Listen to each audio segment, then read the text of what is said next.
Welcome guys 21 day challenge. ये challenge आपका किसी और से नहीं, आपका ये चैलेंज अपने आप से है। और अगर आप ये 21 डे चैलेंज एक्सेप्ट कर लेते हैं तो आप अपनी टेंसेस के साथ साथ अपने वोकैबुलरी को भी बहुत अच्छे से इन्हेंस कर सकते हैं। और यकीन मानिए कि आपकी इंग्लिश इतनी अच्छी हो जाएगी कि फिर आप ये नहीं कहेंगे कि आपको इंग्लिश बोलनी नहीं आती। आप बोलते हैं कि मैं सुबह उठती हूँ, देन मैं सैर को जाती हूँ, मैं नहा लेती हूँ, फिर मैं अपना ब्रेकफास्ट तैयार करती हूँ और फिर मैं अपने ऑफिस जाती हूँ। तो इन सब चीज़ों को हम हिंदी में क्यों बात करें? इन सब चीज़ों को हम इंग्लिश में भी बोल सकते हैं और अपनी इंग्लिश को बहुत अच्छे से सुधार सकते हैं।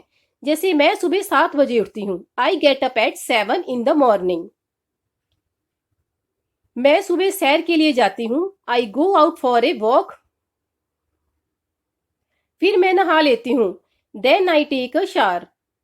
मैं नाश्ता तैयार करती हूँ, आई प्रिपेयर ब्रेकफास्ट। फिर मैं ऑफिस जाती हूँ, then I go to the office.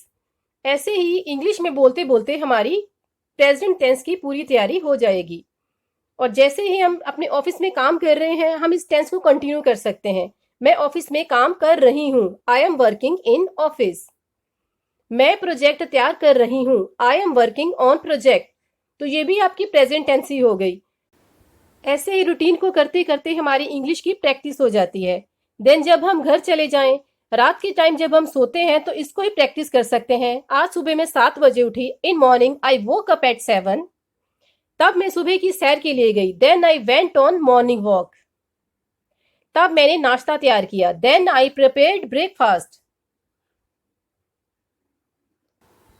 तो इसको ही बोलते बोलते हमने अपनी पास्ट टेंस की तैयारी भी कर ली।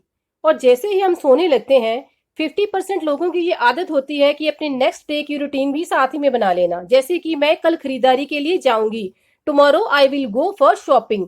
तो ये हो गई आपकी फ्यूचर टेंस की तैयारी।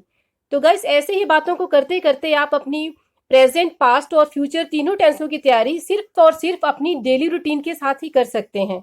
तो अगर आप ऐसे ही करते रहेंगे तो आई प्रॉमिस कि आप अपनी इंग्लिश को अगले 21 दिन में नेक्स्ट लेवल पर पाएंगे। सिर्फ और सिर्फ इसी ट्रिक को फॉलो करते हुए आप अपनी इंग्लिश को बहुत अच्छे से इम्प्रूव कर सकते हैं। तो अगर आपको मेरी वीडियो पसंद आई हो तो प्लीज लाइक, शेयर और सब्सक्राइब करना ना भूलें।